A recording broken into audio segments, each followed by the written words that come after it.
Bonjour à toutes et à tous. Aujourd'hui, on va explorer une facette du leadership qui échappe un peu au radar habituel. On parle d'un leadership qui ne se contente pas de cocher des cases et de gérer des projets, mais qui au contraire compose avec l'imprévu.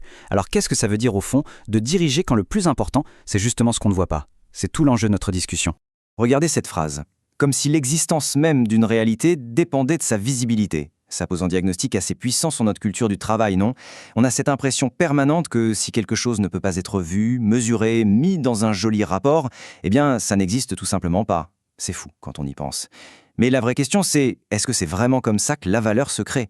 Parce que, et si tout ce qui fait la vraie force d'une équipe, sa résilience, sa créativité, tout ça, se jouait justement en coulisses, loin des tableurs Excel et des tableaux de bord.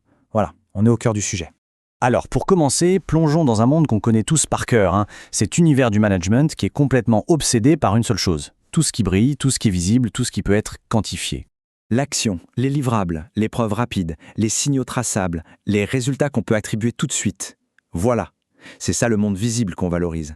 Tout ce qui peut être montré, coché dans une to-do list, présenté fièrement en réunion, c'est devenu le langage par défaut de l'entreprise. Et on le comprend. C'est rassurant, c'est concret, ça donne une précieuse illusion de contrôle. Mais la question c'est, est-ce que cette illusion recouvre tout ce qui compte vraiment? Et comme si ça ne suffisait pas, voilà que l'IA déboule et vient amplifier cette tendance de façon spectaculaire. En quelques clics, on peut produire des présentations nickel, des synthèses super bien formulées, des plans d'action qui ont l'air totalement aboutis.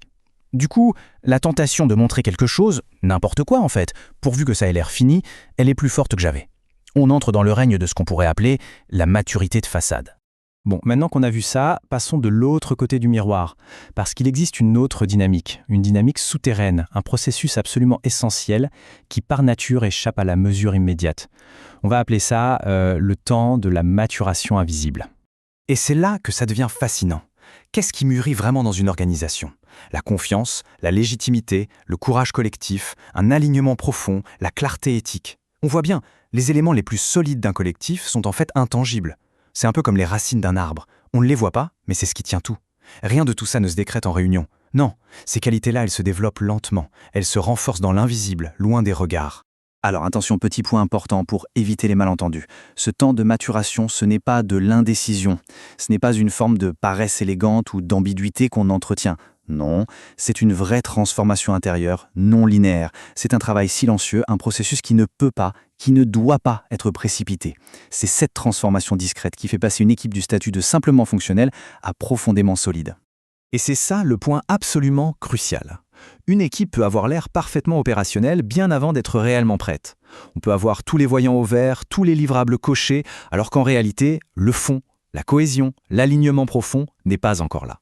C'est un risque silencieux, mais terriblement réel.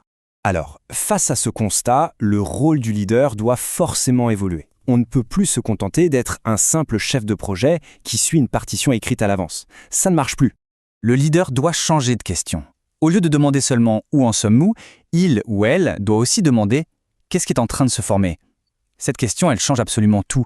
On déplace le focus des jalons passés vers le potentiel futur. Ça demande au leader de devenir une sorte de capteur, de sentir ce qui émerge dans l'équipe, ce qui est en train de prendre forme sous la surface. Alors, il ressemble à quoi, ce nouveau leader?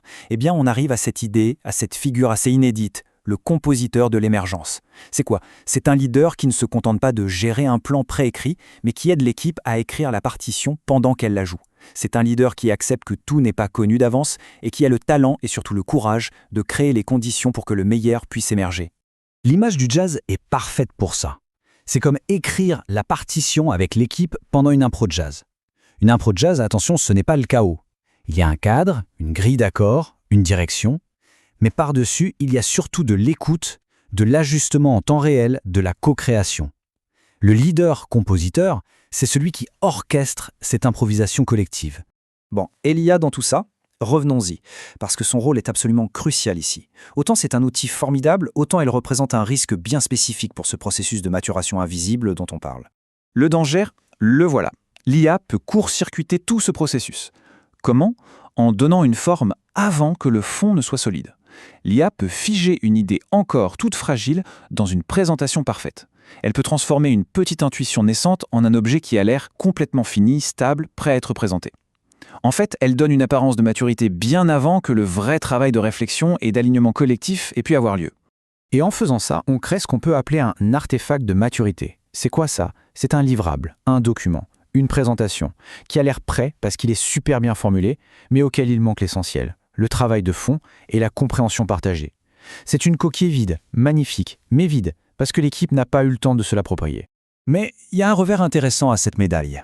Parce qu'à l'âge de l'IA, dans un monde où tout ce qui est rapide et standardisé devient une commodité, qu'est-ce qui prend de la valeur? Eh bien, c'est ce qui a mûri lentement. Ça devient une ressource stratégique rare et donc extrêmement précieuse. Ce qui a été protégé de la précipitation, c'est plus robuste, c'est plus incarné par l'équipe et c'est surtout beaucoup plus difficile à imiter pour la concurrence. Bon, tout ça c'est bien beau, mais la question devient très pratique. Comment fait-on? Comment un leader peut-il concrètement protéger ce temps invisible et si précieux? On parle là d'un véritable acte de courage managérial. Imaginez un peu la situation. Le leader est pris entre trois feux. D'abord, il y a la pression externe, les deadlines, la hiérarchie qui veut des résultats visibles et vite. Ensuite, il y a le doute intérieur. Est-ce que je suis juste en train de procrastiner? Est-ce que je me trompe? Et enfin, il y a la pression du groupe lui-même, l'équipe qui veut avancer et qui peut voir cette attente comme de l'indécision. Franchement, dans cette situation, la sortie la plus facile, c'est de céder et de présenter quelque chose rapidement. Et pour ne rien arranger, on a une difficulté très moderne, le travail fragmenté et à distance. Parce que cette maturation, elle a besoin de ce qu'on appelle la porosité. C'est quoi? Ce sont ces échanges informels, ces conversations à la machine à café, ces moments où les idées circulent et se croisent. Quand tout le monde travaille en silo depuis chez soi, cette porosité, elle disparaît. Alors comment faire pour tenir bon face à tout ça? Il y a 3 conditions clés. La première, avoir une ancre intérieure. Le leader doit être capable de nommer, au moins pour lui-même, ce qui est en train de mûrir et qu'il faut absolument protéger. La deuxième, créer un langage partagé. Il faut rendre cet effort de maturation transparent. En faire un projet d'équipe et pas juste le combat solitaire du manager. Et troisièmement, négocier la deadline, pas la décision. Face à la hiérarchie, il ne faut pas juste dire « on n'est pas prêt », mais plutôt montrer le coût de la précipitation. Expliquer ce qu'on risque de perdre en allant trop vite. Mais au fond, s'il y a une chose non négociable, la voici. Il faut préserver des moments de présence réelle et d'attention partagée. Ça ne veut pas dire des réunions de 3 heures, non. Ça peut être bref, même à distance.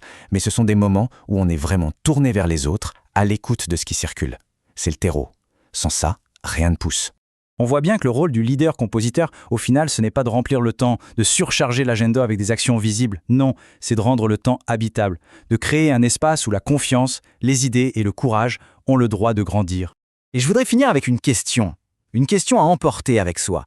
Dans nos équipes, là, maintenant, quel est ce processus invisible, fragile, mais tellement essentiel, qui a désespérément besoin qu'on le protège, qu'on lui donne un peu plus de temps et un peu moins de pression pour enfin éclore?